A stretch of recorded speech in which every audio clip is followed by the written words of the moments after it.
Fala galera, beleza? Bom, vamos para mais uma análise para o pregão do dia 4 de novembro, quinta-feira. Bom, a gente voltou do feriado, né? Com o mercado abrindo aqui, precificando já o EWZ no dia de ontem, né? Dia 2, se eu não me engano. Então, o que aconteceu? A gente consegue perceber aqui, na segunda-feira a gente teve esse movimento de alta, né, movimento de deriva aqui de alta, e aí o mercado rompeu esse fundo, a gente abriu aqui já buscando a região de definição do gráfico diário, foi o último suporte importante, e dentro dessa região a gente acabou sentindo no pregão de hoje, tá? O mercado falhou aqui em fazer uma nova mínima, fez um pullback aqui, né, na região do gap, não conseguiu dar sequência aqui, ele deu uma trap, deu uma RBTO, e dessa RBTO aqui a gente consegue ver um movimento aqui para cima, beleza? Bom, o que a gente consegue tirar de dados, né, para o pregão de amanhã? O mercado do gráfico de 15 minutos ele já está trabalhando acima da média móvel de 200, né, que está inclinada para baixo, tá? Então a inclinação da média ainda me incomoda um pouco, mas nada que somente ela possa fazer com que a gente tome uma decisão apenas com base nela, né? A gente precisa de outros fatores aí para entender melhor o que o mercado está fazendo. Bom, tirando a inclinação da média, o que a gente consegue perceber? O mercado ele tá vindo de um movimento, né, de pullback, por enquanto ainda é um movimento de pullback para testar esta regiãozinha aqui de resistência no gráfico de 1 hora. Então, se o mercado trabalhar acima dessa regiãozinha aqui, que seria a região dos 110 mil, aí sim eu vejo possibilidade do mercado trabalhar num patamar um pouco mais elevado. Mas enquanto o mercado ainda estiver abaixo aqui do range dos 9.300 até os 110.300 mais ou menos, tá? Fortes possibilidades do mercado ainda testar o fundo prévio, tá? Ou pelo menos o mercado trabalhar dentro de uma lateralidade que envolve esta regiãozinha de suporte aqui e esta regiãozinha de resistência aqui, tá? Tendo como ponto de trava aqui a média de 200 no gráfico de 15 minutos, beleza? Bom, se a gente pegar e olhar o gráfico de 1 hora, a gente consegue ver bem a região de resistência na qual eu estou falando, tá? Essa regiãozinha aqui também engloba a média de 200 do próprio gráfico de 1 hora, então o ideal seria que ele trabalhasse aqui acima para a gente poder vir testar aqui a região do 115 novamente, porém, enquanto o mercado estiver aqui, para mim ainda assim é um movimento de consolidação, né? A gente tem alguns possíveis cenários que o mercado pode fazer aqui, para ou fazer o rompimento ou trabalhar em patamares mais abaixo, tá? Mas no momento ainda assim a gente ainda está trabalhando com a possibilidade de baixa dentro desse movimento corretivo aqui, tá? Enquanto o movimento não passar daqui, eu encaro essa subida como ainda um movimento corretivo, tá? O que me preocupa é que o mercado ele não fez uma nova mínima, né, dentro do primeiro movimento corretivo que foi esse daqui. Ele não fazendo essa nova mínima, ele tem que falhar esta regiãozinha aqui para a gente buscar a mínima novamente, tá? Porque senão ele aciona uma lei número 4, a lei do mercado número 4, a lei da falha da nova mínima ou da nova máxima, beleza? Bom, com relação ao índice, é isso, a gente perdão, a gente se encontra dentro de um cenário de um movimento de alta, tá? No gráfico de 15 minutos a gente está no movimento de alta, com algumas travas, tá? Essa regiãozinha aqui foi uma região um pouco mais conturbada, pode ser que a gente venha no movimento conturbado também para buscar esta região de origem de movimento aqui em cima. Então é sempre bom ficar atento na hora de operar dentro dessas regiões, mas o movimento ainda assim é um movimento de movimento de alta no gráfico de 15 minutos, baixa no gráfico de 1 hora, beleza? Bom, com relação ao índice é isso, vamos dar uma olhada no gráfico do dólar, tá? O dólar, o dólar, ele estava num movimento um pouquinho mais chato, né? na semana passada, o próprio dia 29 ali, né, finalzinho da semana passada, foi um dia bem conturbado, foi um dia bem chato.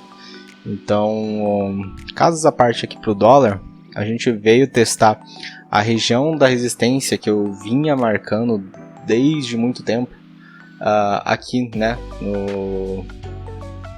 no YouTube. Eu tinha marcado a resistência aqui no gráfico de 4 horas, era bem essa regiãozinha aqui, né. O mercado adentrou essa região de resistência, eu até excluí essa linha, porque uma vez que o mercado passa e fecha acima, para mim essa linha não me importa mais. Então eu vou estar trabalhando só com a zona superior agora dela. Mas, olhando aqui dentro do gráfico, a gente consegue perceber um padrão de lateralização, né? Um possível padrão de lateralização um pouquinho mais amplo, né? Batendo aqui na região dos 55,40 até a região dos 57,40 aqui. A gente tem uma região aqui bem ampla, né, para se trabalhar. Então é bom ficar atento nisso, tá? Continuando, o mercado no gráfico do dólar, a gente está no movimento de baixa, né? A gente vem trabalhando neste movimento aqui, né?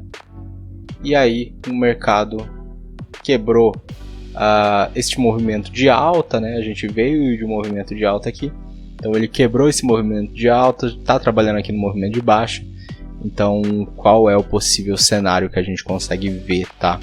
O mercado, ele precisa trabalhar abaixo desta regiãozinha aqui, tá? Precisa trabalhar abaixo. O ideal seria até abaixo da média de 200, né? Que daí sim a gente consegue pensar num dólar num patamar um pouquinho mais barato, né? O bolso dos brasileiros agradece, mas com relação ao dólar a gente está no movimento de baixa, tá? Podendo testar essa região de suporte aqui no gráfico de 1 hora. Então não busquem vendas na cara dessa região, porque a chance de você tomar uma na cara é bem alta, tá? Espere um movimento corretivo, não busque vendas em movimento climático, né? Você que opera gráfico de M1, né? Você vê o rompimento de um fundo aqui no gráfico de M1, não faça isso, tá? Busque pullbacks, retrações em gráficos um pouquinho maiores, porque daí a chance de você acertar realmente o movimento de baixa e ter a chance de uma possível continuidade é maior, tá? Então, resumindo, para o cenário brasileiro, o que a gente vê? A gente vê um cenário de alta para o índice, tá? No gráfico de 15 minutos, ressalvando, e um cenário de baixa no gráfico de 15 minutos também para o dólar, beleza? O dólar também tem que trabalhar abaixo dessa regiãozinha aqui, desse fundo aqui, desse topo, perdão, se possível abaixo da média de 200 seria o ideal, beleza? Bom, vamos então agora para o mercado americano, tá? Vamos começar então pelo S&P 500, beleza? O S&P 500 ele está no movimento fortíssimo de alta, tá? Está no movimento muito forte de alta. Então, o ideal seria que a gente visse uma retração um pouquinho mais saudável. Peço desculpas se vocês ouviram a moto aí, é realmente um pouco chato gravar de noite, né? Mas enfim, a gente faz o que dá. Então o ideal aqui, né, no S&P 500 seria que ele trabalhasse dentro de uma correção saudável, aqui uma correção de metade a 1/3, tá? Seria o patamar ideal de correção aqui para a gente ver a continuidade de um movimento de alta, tá? O S&P 500 ele tá em topo histórico, tá? Ele tá em topo histórico, então ele renovou a nova máxima de novo. O ideal seria que, para a gente ver continuidade nesse movimento, ele trabalhasse acima aqui da correção de 1/3. Então é esse aqui a correção ideal aqui que eu estou buscando, tá? 1/3 a 1/2, beleza? A gente tem possibilidades se ele vier testar aqui a região dos 2/3, mas a chance dele falhar uma tentativa de nova máxima já é um pouco mais elevada, beleza? Bom, o ideal seria que o S&P trabalhasse acima desse último fundo aqui, tá? O fundo dessa congestão que deu origem a essa perna gigantesca de alta que ele deu aqui no final do dia. Então, enquanto a gente não vê o S&P trabalhando abaixo desse fundo aqui, a gente não pensa em movimentos de curto, médio prazo de baixa, tá bom? Vamos pensar agora, vamos dar uma olhada no Nasdaq, né? O índice Nasdaq, ele também está na mesma situação, uma situação bem parecida com o S&P 500, tá? Mas aqui a gente tem uma lateralização um pouquinho mais ampla. Então a gente tem o fundo dessa lateralização no gráfico de 1 hora e o fundo dessa lateralização no gráfico de 15 minutos. Então toda essa região aqui eu consideraria uma região de trap, uma região um pouco mais complicada de você tomar posições. É uma região mais complexa, mas que serve de um belo ponto de suporte aqui. Então se o Nasdaq estiver trabalhando acima aqui dos 16 mil pontos, a chance da gente ver continuidade no movimento de alta é bem provável, beleza? Vamos dar uma olhada agora no índice Dow Jones, né? O Dow Jones Industrial, né? Se encontra também na mesma situação, porém o gráfico está um pouquinho mais feio. O Dow Jones ele sofre um pouquinho mais, ele é um pouquinho menos direcional, em função da gente ver uma média que ela, além de ser simples, né, engloba menos ações dentro desse índice. Então é um fator dele ser um pouquinho mais errático, né? Se você tem menos ações participando desse índice, a chance de você ter um movimento um pouquinho mais errático é um pouquinho maior, porque você tem um peso maior para cada ação, tá? Bom, olhando aqui de novo, a gente tem esse último pedaço de movimento aqui, fundo do gráfico de 1 hora. Então o ideal seria que o Dow Jones trabalhasse aqui acima da metade, tá? O ideal seria que ele trabalhasse aqui acima da metade pra gente ver a continuação desse movimento de alta, tá bom? Ele tá aqui também trabalhando acima da média móvel de 200, que tá subindo. A gente tem uma média móvel de 20 subindo forte aqui também. Porém, o mercado está começando a trabalhar um pouquinho abaixo dela, mas se ela está subindo, a gente considera ainda a regiãozinha da média móvel aqui, né? Toda essa regiãozinha aqui, como uma região sombreada, tá? Essa região ela fica um pouco menos considerável quando o mercado está lateral, com a média de 20 ela está lateral. Bom, com relação à análise de mercado, é isso, pessoal. Espero que vocês tenham gostado. Me deem um feedback se vocês querem uma análise um pouquinho mais aprofundada no mercado americano, se vocês querem que eu dê mais atenção no mercado americano. Eu estou fazendo a gravação desses vídeos de noite, tá?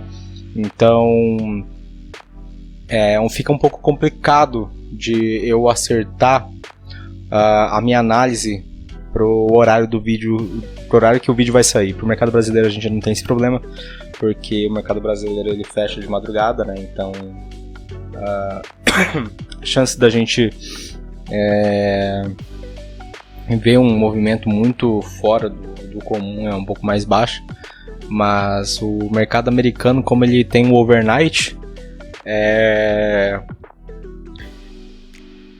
tem chance dele fazer um movimento ou acontecer alguma coisa que acaba ofuscando um pouco essa minha análise, deixa ela um pouco mais retardada, tá?